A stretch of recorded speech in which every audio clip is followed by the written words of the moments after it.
you doing? This is John Wayne Mercure, the Sonneteer, in beautiful Chandler, Arizona. Endless summer. Beautiful sunrises. It doesn't snow here. I lived in a place where the pipes froze and the snow is knee deep and you freeze and the cars won't start and it's awful. People slide into you on the freeway. No, I haven't seen snow in 23 years and I highly recommend it. Although I love to ski. I love to ice fish. I mean, you have to adapt. And sometimes people are afraid to do anything. They're afraid to ski. Well, you can break your legs. And that's what this sonnet is about.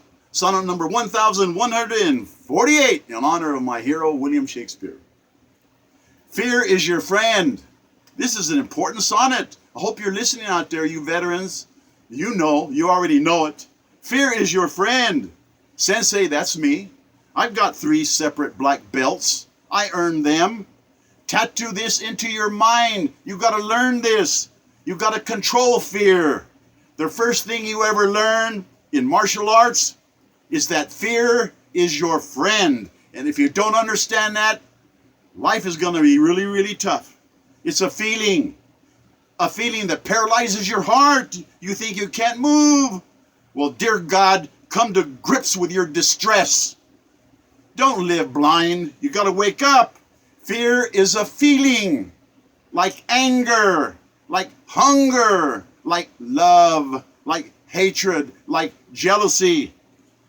The clarity of life's experience will convince you of this crucial reality, but you'll be an old man or an old woman before you wake up. You got to understand, fear is your friend. Fear is a feeling that gets you ready. You're ready. Your strength is magnified. You have the strength of 10 or 5 or 3. Hero Eddie Rickenbacker. He was a hero in World War I as a pilot, an ace.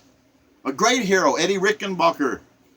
His courage is there despite being terrified. Those people, he has said, there can be no courage without fear. Heroes control their fear. They know fear is their friend. Where fear is, the highest abilities suddenly magically appear. Soldiers in combat are scared to death, yet they fight on bravely. They're victors over fear, controlled fear, no chance to be cowardly. They can't leave their buddies behind. They can't leave their buddies alone. You fight for them, they fight for you. Fight on. Like Guadalcanal. Guadalcanal, people don't even remember anymore the Marines on Guadalcanal. They stayed on, they fought. We're going to die anyway. We might as well die fighting. They were abandoned after the disastrous Battle of Savo Island. I read about that when I was a kid. It's the second greatest naval defeat for America since Pearl Harbor. The Japanese destroyed us. And we abandoned 10,000 Marines without really enough ammo, without any medical supplies, without any food. A great defeat. Well, they were going to fight on anyway until they died. Against great odds. Victory over hell. They were in hell. Where we're talking about fear on Guadalcanal, they fought on. They fought on. They faced their fear. They knew that together fear was their friend. They would fight better. And we're talking about fear. Let's talk about public speaking. Public speaking is everything in every leadership position. And I don't care if you're talking to one person or 1,000. It's the same. You get that sick, nauseating fear, stomach full of butterflies. That's normal.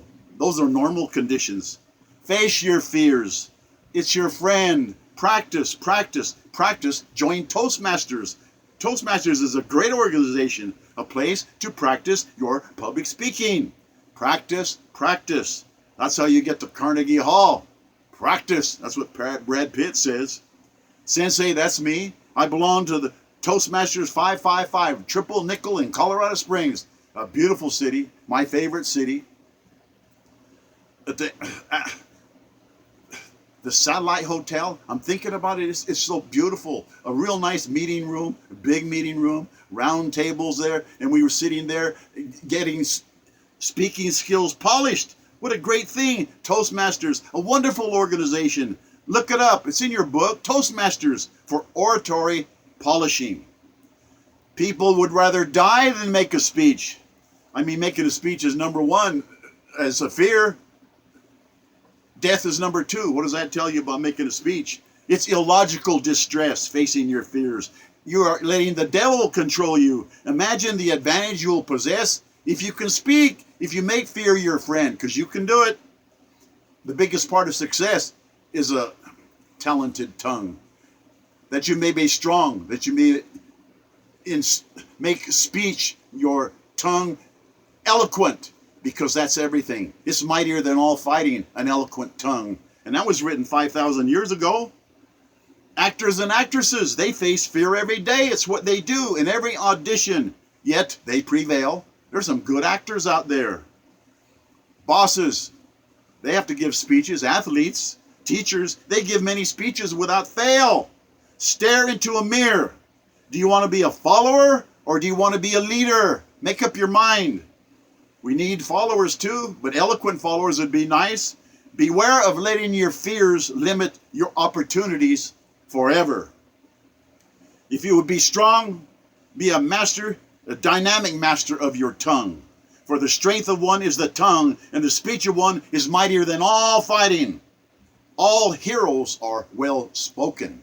And I know you can do it, and that's the reason I wrote this sonnet, because if you can just understand that fear is your friend, you'll expect it, you'll relish it, you'll like the adrenaline rush, you'll understand it gives you the strength of 10. If you'll understand that, I've done you a favor. Join Toastmasters. I'll bet you anything, Triple Nickel in Colorado Springs is still vibrant. It was fun. All the best people there in the city trying to get better. That's what you can do because you need it. Every profession, every skill, everything desires they want an employee that could speak well. And that's you, isn't it? I don't know, maybe it isn't. But at least I tried to help you. Fear is your friend. Tattoo it on your brain. It's just a feeling, okay? God bless us everyone. Ja Allah, Allah Ja, pour vous, avec moi.